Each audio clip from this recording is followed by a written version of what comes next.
Assalamualaikum warahmatullahi wabarakatuh. Perkenalkan, nama saya Fatimawati. Saya dari Prodi PGMI kelas 04A dengan NIM 2023-100-260-678.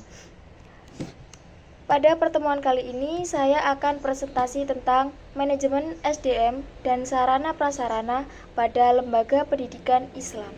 Dalam perspektif Islam, pendidikan telah memainkan peran penting dalam upaya melahirkan manusia yang handal dan dapat menjawab tantangan zaman. SDM mempunyai posisi sentral dalam mewujudkan kinerja pembangunan yang menempatkan manusia dalam fungsinya sebagai resort pembangunan. Secara bahasa, manajemen berasal dari bahasa Inggris, yaitu manajemen, yang berarti ketatalaksanaan, tata pimpinan, dan pengelolaan. Secara istilah, manajemen memiliki beberapa pengertian. Menurut Harold Scons dan O'Donnell dalam bukunya yang berjudul Principles of Management, mengemukakan manajemen adalah berhubungan dengan pencapaian sesuatu tujuan yang dilakukan melalui orang lain. Sedangkan menurut George Robert Cherry dalam bukunya dengan judul Principles of Management memberikan definisi, manajemen adalah suatu proses yang membedakan atas perencanaan, pengorganisasian, penggerakan pelaksanaan, dan pengawasan dengan memanfaatkan baik ilmu seni agar dapat menyelesaikan tujuan yang telah ditetapkan sebelumnya. Komponen manajemen sumber daya manusia di lingkungan pendidikan Islam sejalan dengan langkah yang diambil Nabi Muhammad, Mujamil Komar mengungkapkan bahwa manajemen sumber daya manusia mencakup 7 komponen. Yang pertama ada perencanaan pegawai, yang kedua ada pengadaan pegawai, yang ketiga ada pembinaan dan pengembangan pegawai, keempat promosi dan mutasi, kelima pemberhentian pegawai, dan keenam kompensasi, dan yang terakhir penilaian pegawai.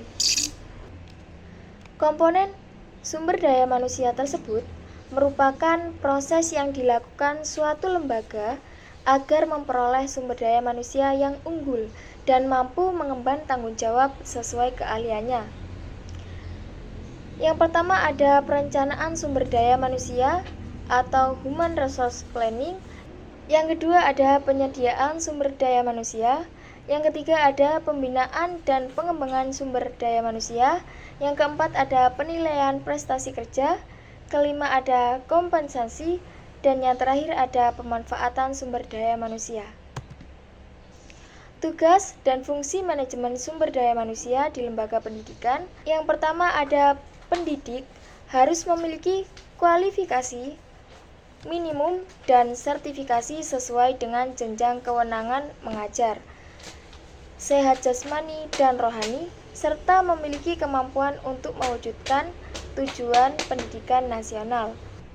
Yang kedua ada pendidik untuk pendidikan formal pada jenjang pendidikan usia dini, pendidikan dasar, pendidikan menengah, dan pendidikan tinggi dihasilkan oleh perguruan tinggi yang terakreditasi. Selanjutnya ada usaha-usaha peningkatan mutu dalam manajemen sumber daya manusia di lembaga pendidikan Islam.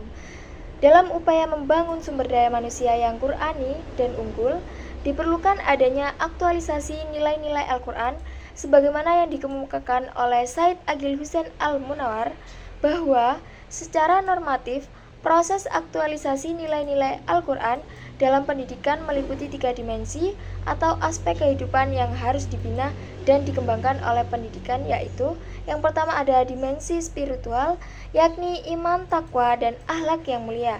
Yang kedua ada dimensi budaya, yakni kepribadian yang mantap dan mandiri, tanggung jawab kemasyarakatan, dan kebangsaan. Yang ketiga ada dimensi kecerdasan, merupakan dimensi yang dapat membawa kemajuan, yaitu kecerdasan, kreatif, terampil, dan disiplin. Sekian presentasi tentang manajemen sumber daya manusia dan sarana prasarana pada lembaga pendidikan Islam. Kurang lebihnya mohon maaf. Wassalamualaikum warahmatullahi wabarakatuh.